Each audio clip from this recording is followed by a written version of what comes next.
demain ça triscouille la vie. Après affronter ces jeunes gens batailles, yo toute nuit veille. Nathalie, oui, Nathalie.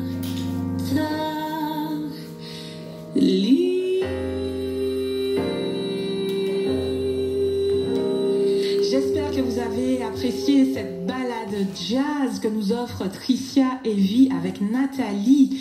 Tricia, tu es avec nous? Oui, tout à fait. C'est quoi cette voix suave, Tricia? Tu essaies de charmer les auditeurs, Tricia? Je n'ai pas dormi beaucoup. Ben, c'est parfait, je pense que tu devrais continuer à ne pas dormir, Tricia. Je pense que tu auras beaucoup de succès. Ouais. Donc Tricia, je disais que tu nous avais charmé avec cette reprise un peu jazzy de Nathalie, très douce. Et en fait, j'aurais aimé que tu nous parles, que tu nous fasses partager l'histoire de ce morceau. Voilà. Pourquoi tu as choisi ça? Parce que Marius Cultier, il a disparu quand même il y a 35 ans. Ouais. Bientôt, je pense que tu étais quand même toute jeune quand il est... J'ai 36 ans. Ah bah ok, donc d'accord. Voilà. J'étais toute jeune. Oui, t'étais toute jeune, donc à travers... Alors, oui, dis-moi. le cheminement de ce morceau, tout a commencé.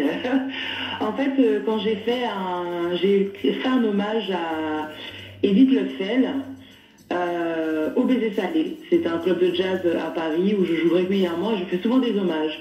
Et donc j'ai cherché des morceaux que je pouvais chanter et il y avait la version de Nathalie par Edith Lefel. Est-ce que je dis pas de bêtises? Non, par Ralph Tamar. Je faisais un hommage à Ralph Tamar. Je mélange. Un hommage à Ralph Tamar et il y avait Nathalie chantée par Ralph Tamar.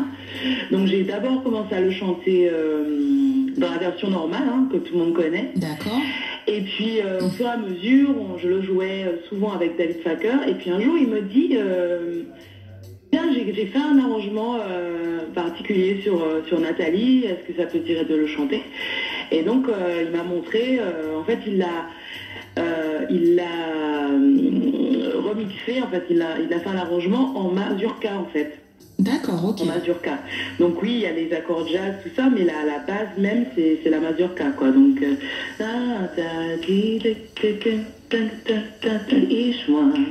Mais comme en fait, c'est en piano-voix, on n'entend pas la batterie, on n'entend pas la basse qui va donner forcément cette impulsion... Et qui nous aiderait à reconnaître le rythme mazurka, voilà, effectivement. Mais il est suggéré, voilà. D'accord. Et en fait, tout cet album, l'album sur lequel est ce morceau-là, l'album s'appelle Usawa.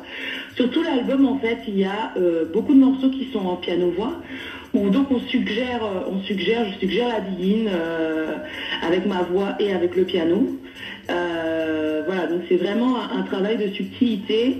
Et donc on a travaillé ce morceau-là et ça a bien marché. On s'est dit tiens, enregistrons-le sur l'album. Et voilà, ça a donné ça. On l'a joué beaucoup en concert. D'accord. Et on l'a enregistré il y a 2 ans. Putain, le temps passe vite. Effectivement, le temps passe vite. Donc, en fait, c'était plus une histoire d'opportunité. Donc, oui, tu as découvert ce morceau-là à travers la reprise de Ralph Tamar, voilà, en fait. Parce qu'en fait, j'ai pas peur de le dire, j'ai connu très tardivement, en fait, beaucoup de standards de notre musique. Puisque moi, j'ai grandi en Guadeloupe, mais on n'entend pas tous ces morceaux-là forcément à la radio.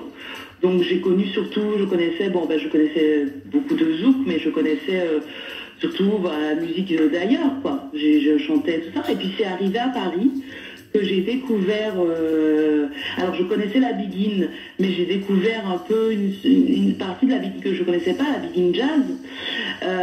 J'ai découvert aussi des standards comme Nathalie, comme je sais pas, qu'est-ce que je pourrais te donner comme Psychomission là, des morceaux, des morceaux que j'ai repris justement sur mon album. Parce que cet album-là, j'ai voulu mettre en avant des morceaux qui sont moins connus mais qui sont des merveilles, des trésors de notre patrimoine guadeloupéen, martiniquais. Et voilà. Et j'ai aussi voulu casser les codes parce que on a tendance à avoir cette image parfois de la biguine un peu doudouiste, bon, c'est pour danser. Et c'est pas que ça, c'est aussi ça. On danse la biguine, c'est une grande partie de la musique, mais c'est aussi de très beaux accords, de belles mélodies et de très belles paroles. Et en retirant la basse et la batterie, je voulais vraiment faire le focus sur la voix et l'harmonie. Voilà. Et c'est vrai que le rythme biguine, on le retrouve à la base de beaucoup de nouvelles créations. Oui, antillaises, afro-caribéennes, et c'est vrai que des fois, sans la culture musicale, sans le background, on l'oublie, oui. Que le rythme biguine, on le retrouve de manière différente, comme tu dis, des fois il est juste suggéré dans certains morceaux, et c'est vrai que c'est bien que des artistes comme toi reprennent des morceaux emblématiques de la culture antillaise des années 60, 70, voire 30, 40, et permettent à la jeunesse martiniquaise, guadeloupéenne, guyanaise, de redécouvrir ces morceaux dans une version peut-être plus moderne et plus accessible pour eux. Tu sais que c'est pas tant alors, moderne, oui, on va dire, parce que c'est contemporain, on va dire, voilà. Mais en fait, c'est pas tant que ça soit plus accessible ou pas, hein.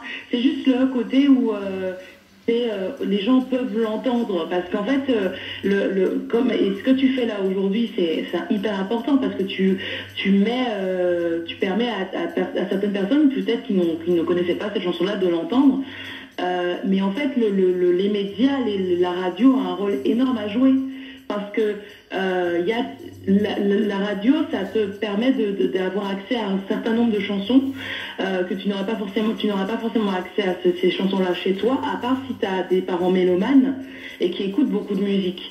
Donc la radio a aussi un rôle un peu d'éducation à faire. Et dans notre... alors ça commence à changer ces dernières années, mais on écoute beaucoup la musique des autres. Et on écoute un peu moins la musique de chez nous, alors qu'elle est aussi puissante. Et moi, quand je pars jouer en Australie, aux Philippines, en Équateur, et que je leur fais chanter Martinique Doux, je leur fais chanter Tico Mission là, je leur fais chanter Lévé dans ta là. J'avais posté sur mon Facebook aux Philippines une vidéo où je faisais chanter le public. Les gens, moi je chante des biguines, je chante du jazz, je chante des bossa, ils vont me parler des biguines. Parce que ça, ils n'ont jamais entendu. Et ça les touche. Mais en plus, c'est universel. C'est pas parce que c'est en créole que ça ne leur parle pas. Et ils sont. Moi, je me souviens quand je suis allée en Biélorussie et que je leur ai parlé de la biguine et que je leur ai chanté le rythme, ils avaient les yeux qui brillaient. Ils me disaient, mais qu'est-ce que c'est? Donc voilà, on a un trésor, et il faut qu'on puisse prendre conscience déjà, nous, de la force de notre musique, ne pas avoir honte de notre musique, parce qu'elle est forte, et que se l'approprie, qu'on le diffuse auprès des jeunes, parce que c'est vrai que voilà, maintenant c'est TikTok, c'est pas Fun Radio, je veux rien, on n'entend pas forcément les musiques d'antan, et c'est hyper important. Alors c'est vrai que je suis contente que tu abordes le sujet.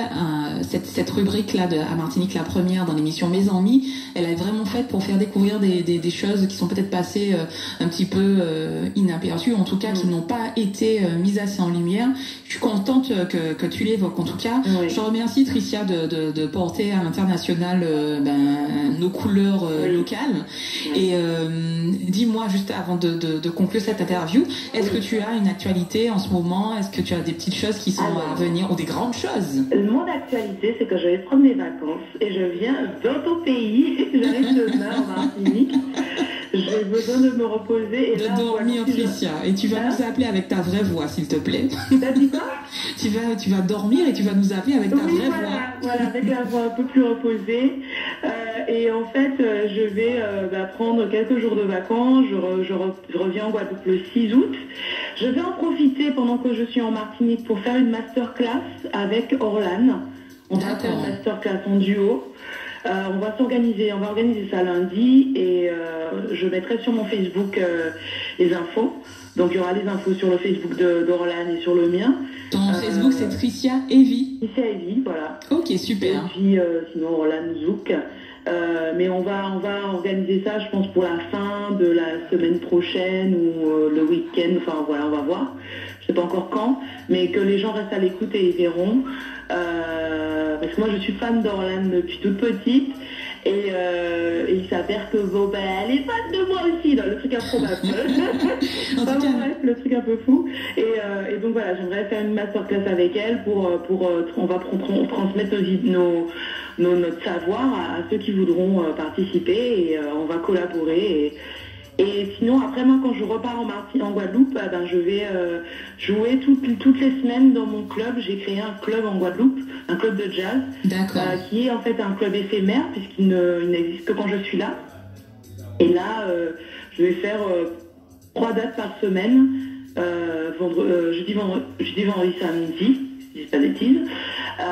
Et tout ça aussi, ce sera sur mon Facebook parce que c'est en cours. Il n'y a pas de souci, Tricia. En tout cas, je te remercie de ta participation. Merci de cet échange. Et puis, je te souhaite de très bonnes vacances, un bon repos. Et puis, on reste connectés sur Martinique la première. À très bientôt et la bise à tous les Martiniquais. Ok, au revoir, Tricia. Gâtons-nous. Et les Martiniquaises aussi, pas. Il n'y a pas de souci.